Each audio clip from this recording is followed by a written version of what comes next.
नमस्कार, आपल्या चॅनलवर सर्वांचे स्वागत आहे। आज मी आमरसातला मोदक दाखवणार आहे। आता तर काही सीझन नाही आहे आंब्याचा, पण मी मँगो पल्प फ्रीजमध्ये स्टोअर करून ठेवलेला आहे, त्याचे मी मँगो मोदक दाखवणार आहे। आता आपण मँगो मोदकसाठी आहे ना, ह्या हापूस आंब्याचं मी स्टोरेज करून ठेवलेलं फ्रीजमध्ये। हे गणपतीत वगैरे आपल्याला वापरता येतं। थोडीशी साखर आणि ह्या फोडी असं करून मी स्टोरेज करून ठेवते भरपूर, नंतर आपल्याला वापरता येतं। तेच आता मी मँगो मोदक करण्यासाठी वापरणार आहे। तुम्हाला हवा असल्यास तुम्ही बाजारात जो मिळतो ना मँगो पल्प, तोही आणू शकता, पण हे आपण घरी सुद्धा स्टोरेज छानपैकी करू शकतो। आता आज मी आंब्याचे उकडीचे मोदक दाखवणार आहे। त्यासाठी साहित्य आहे तांदळाचं पीठ। हे इंद्रायणी तांदळाचं पीठ घेतले। तुम्ही आंबेमोहर, बासमती तांदूळ किंवा इंद्रायणी असे वासवाले तांदूळच घ्या, त्यामुळे मोदक छान होतात। आणि आंब्याचा पल्प आहे, चवीपुरतं थोडंसं मीठ आणि पिठी साखर ही चकाकी येण्यासाठी आपल्याला पीठ शिजवताना टाकायचे आहे। आणि थोडंसं एक अर्धा चमचा तूप टाकायचं आहे। आता आपण सारणासाठी लागणारं साहित्य आहे 1 वाटी खोबरं, 1 वाटी गूळ, तूप, खसखस आणि वेलची जायफळ पावडर। आता ह्याला कोणी कोणी साखर पण वापरतं, पण गुळाने टेस्ट छान येते। आणि ह्या सारणामध्ये आपण 2-3 प्रकारचे मोदक करू शकतो। उकडीचे मोदक, मँगो मोदक, तळणीचे मोदक। आता हे मँगो जे आहे तो आपण मिक्सरमध्ये फिरवून घेऊया। आता हे आंब्याचा पल्प आहे तो आपण मिक्सरमध्ये बारीक करून घेतलेला आहे। आता आपण पॅनमध्ये खसखस भाजून घ्यायची आहे सारणासाठी, आणि थोडीशी भाजली की मिक्सरवर थोडी बारीक करून घ्यायची, म्हणजे मग वास छान येतो त्याचा।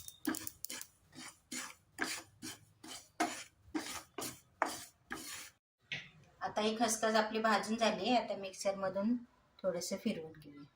ही खसखस वाटून झालेली आहे। आता आपण सारण बनवून घेऊया। त्याच्यासाठी मी थोडंसं तूप टाकते। तुपामुळे चव छान येते आणि सारण खाली जास्त कढईला चिकटत नाही।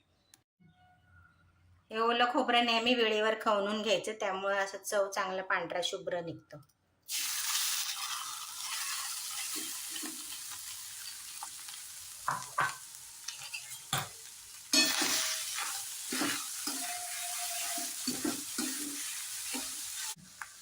आता ही गुळाची पावडर टाकते मी। आता माझ्याकडे गुळाची पावडर आहे, तुम्ही गुळ खिसून घेतला तरी चालेल। आता हे सारणामध्ये गुळ टाकल्यावर जरा पाणी सुटतं। आता हे जरा सुकून द्यायचं। एकदम पण सुक्कं नाही करायचं आणि एकदम पण ओलं ठेवायचं नाही। ओलं राहिलं की मग ते मोदकाला पण पाणी सुटतं। आता याच्यात मी खसखस टाकते।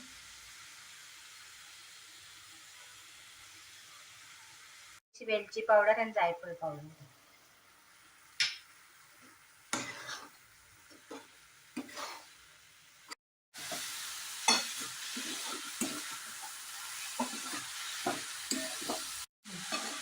आता हे आपलं सारण तयार आहे। जास्त सुक्कं पण नाही आणि जास्त ओलं पण नाही, असं सुटसुटीत झालं चांगलं।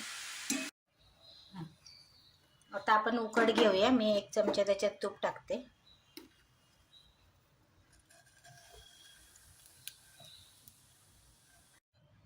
आता याच्यात आपण मँगो पल्प टाकूया।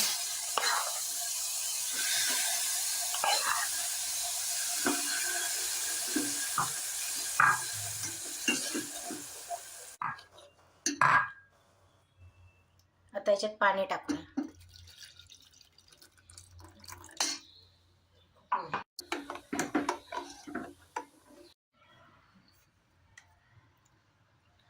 थोडंसं मीठ टाकूया चवीपुरतं।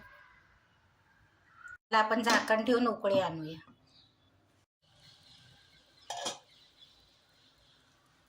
आता याला चांगली उकळी आली। आता आपण त्याच्यात पीठ टाकूया।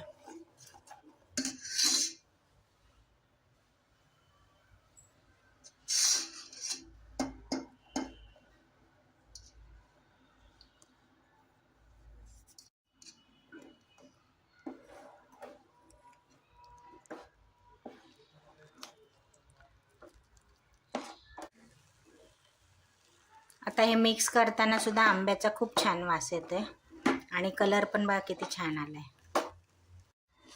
हा आंब्याचा नॅचरल कलर आहे, याला कुठलाही दुसरा कलर वगैरे टाकायची गरज नाही. आता मी गॅस बंद केलाय आणि हे 2-3 मिनटं आपण असं झाकून ठेवूया. 2-3 मिनटं झालेत. आता आपण पीठ मळून घेऊया आणि गरम असल्यामुळे आपण पेल्याने मळू त्याला.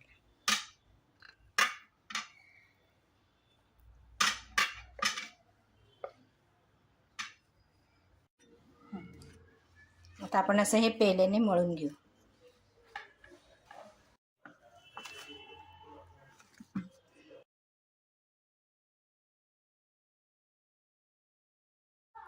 आता या साच्याला मी तेल लावून घेतले. छान मऊ मळलेले आहे. आता ह्याची गोळी पण खूप छान होते, एकदम सॉफ्ट झाले, असे चिरत नाही काय नाही.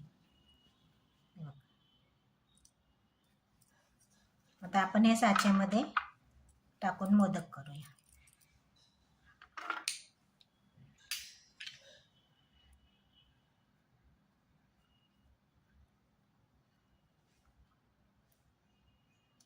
आता हे असं छान दाबून पीठ भरले. आता याच्यात आपण सारण टाकूया.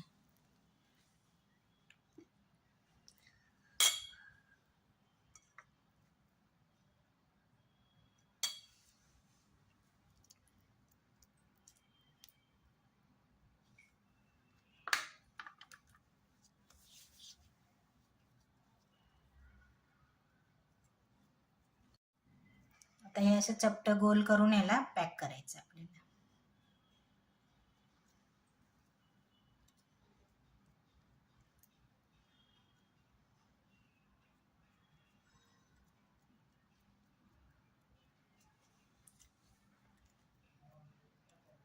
आता हे चांगलं पॅक झालंय.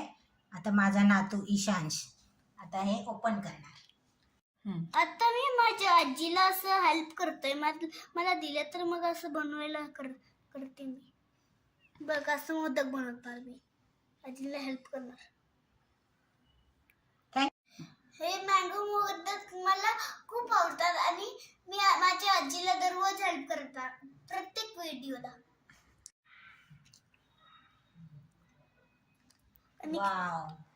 आणि हा मोदक कसला छान बनला बघ, मी कसं हेल्प करते.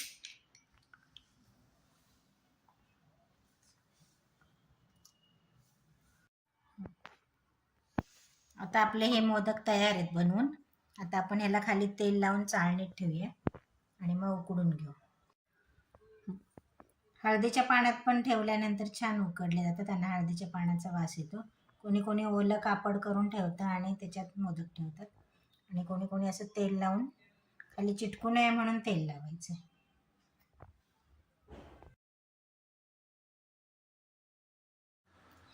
पाणी आता चांगलं गरम झालंय.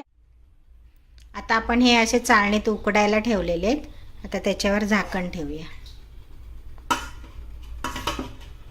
हे 10 ते 15 मिनटं उकडून घ्यायचेत. आता मी गॅस बंद करते आणि असे चांगले उकडलेत. आता हे आपले मोदक तयार आहेत उकडीचे. आणि अजून स्वाद पाहिजे असेल तुम्हाला तर त्याच्यावर तुम्ही थोडंसं तुपाची धार टाकू शकता.